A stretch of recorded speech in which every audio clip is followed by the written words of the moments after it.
expectation. So learn to lose. When I say learn to lose, I mean learn to accept that you're gonna lose in certain things and learn from those mistakes, or learn that losing is part of the game, losing is part of winning.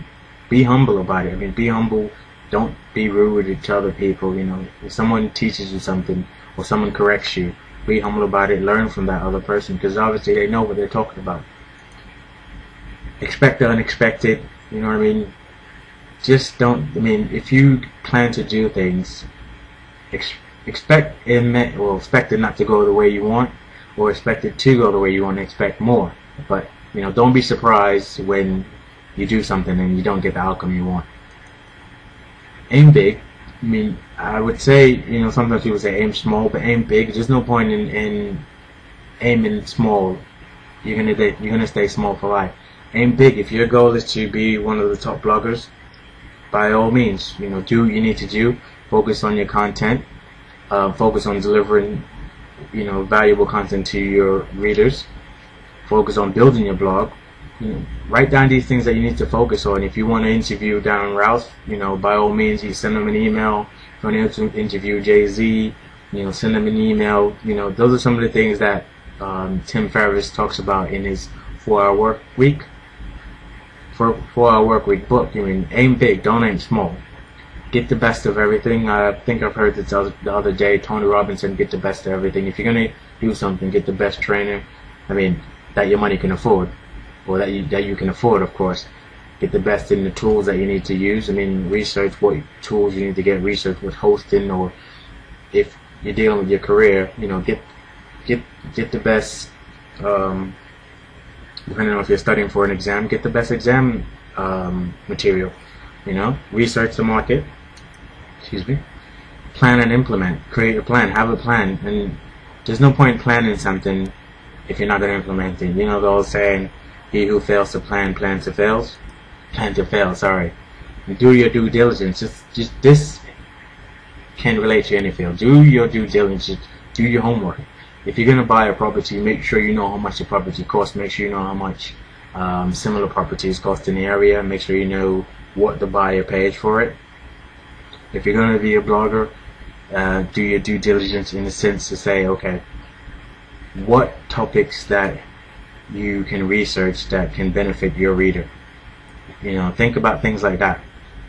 Or if you're going to pay for a new product, or pay for a new machinery or piece of product or merchandise that you're going to use, make sure you're going to buy it, and make sure it's affordable.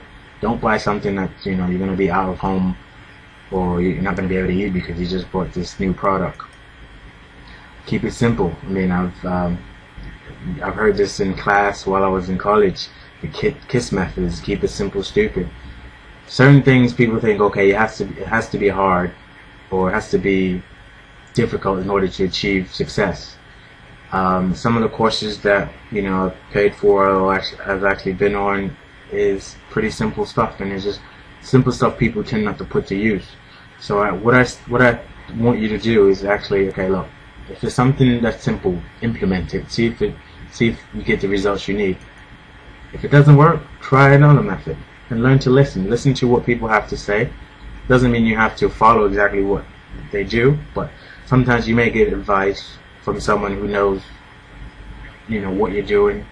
Key example, I was speaking to one of my mentors earlier, and they told me, you know, what I should do and what I shouldn't do, and what I should actually focus on. It's like, don't think about what you're not, try to get the exact words, but so don't think about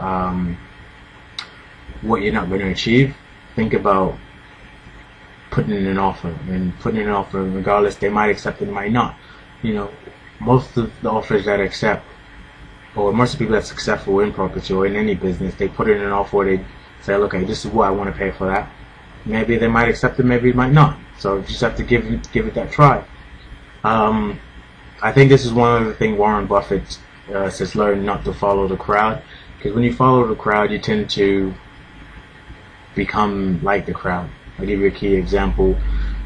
I think maybe 80% of the population is working class, and 10% are actually entrepreneurs or people who are actually gone out and taking a risk. And the people that take a risk, they're the ones who actually own most of the wealth, while 80% of the people own 10% or 20% of the wealth.